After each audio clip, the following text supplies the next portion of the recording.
माँ कहते हैं कि हम केवल आशीर्वाद देने आते हैं, लेकिन यदि श्राद्ध न किया जाए तो हम शांति नहीं, श्राप बनकर लौटते हैं। आज हम आपको पितृपक्ष की अद्भुत और पावन कथा सुनाने जा रहे हैं। इस कथा को केवल सुनने मात्र से ही मनुष्य के जीवन के सभी पाप नष्ट हो जाते हैं। जो भी व्यक्ति श्रद्धा और मन से इस कथा को सुनता है, उसके ऊपर यदि पितृदोष हो तो वह समाप्त हो जाता है।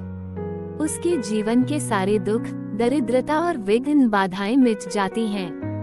घर में सुख और समृद्धि का वास होता है और धन धान्य की कभी कमी नहीं रहती। ये कथा सुनने वाले को पूर्वजों का आशीर्वाद मिलता है और जीवन खुशियों और सौभाग्य से भर जाता है। पितृपक्ष का महत्व अत्यंत गहरा है।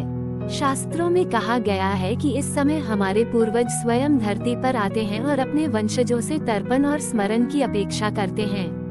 जब हम उनका विधि पूर्वक स्मरण करते हैं तो वे संतुष्ट होकर आशीर्वाद देते हैं।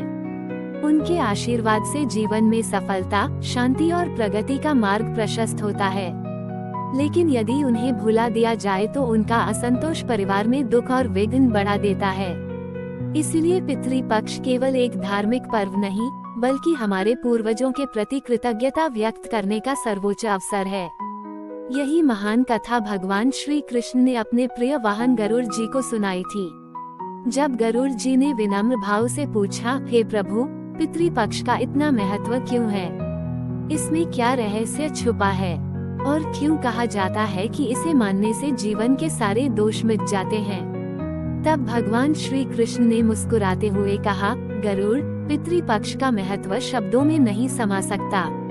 इसे समझने के लिए तुम्हें एक कथा सुननी होगी। इस कथा को सुनने मात्र से ही पितृदोष समाप्त होते हैं, जीवन से दुख और दरिद्रता दूर हो जाती है और घर परिवार में सुख और समृद्धि का वास होता है। इसके बाद श्री कृष्ण ने गरुड़ जी को राजा रुचि की अद्भुत कथा सुनाई। आगे की कथा वही है जिसमें राजा रुचि का वैराग्य, उनके पितरों का आना, विवाह का महत्व समझाना, ब्रह्मा जी का वरदान, पितरों की स्तुति और अंत में अप्सरा द्वारा कन्या मानिनी का मिलना तथा विवाह संपन्न होना शामिल है। इस कथा के अंत में श्री कृष्ण गरुड़ जी को पितरों को प्रसन्न करने के उपाय बताते हैं, जैसे तर्पण, श्राद्ध, गाय कौवे को भोजन, पीपल तुलसी की पूजा, पिंडदान, अन्नदान और गंगाजल का अर्पण। इन उपायों से पितृदोष का नाश होता है और पूर्वज प्रसन्न होकर आशीर्वाद देते हैं। श्री कृष्ण ने कहा, जो भी व्यक्ति इन उपायों को श्रद्धा और विश्वास से करता है, उसे जीवन में सभी प्रकार के सुख और समृद्धि प्राप्त होती है। पितृदोष से मुक्ति मिलती है और परिवार में शांति बनी रहती है। इस प्रकार गरुड़ पुराण में पितृपक्ष की कथा और पितरों को प्रसन्न करने के उपायों का विस्तार से वर्णन मिलता है।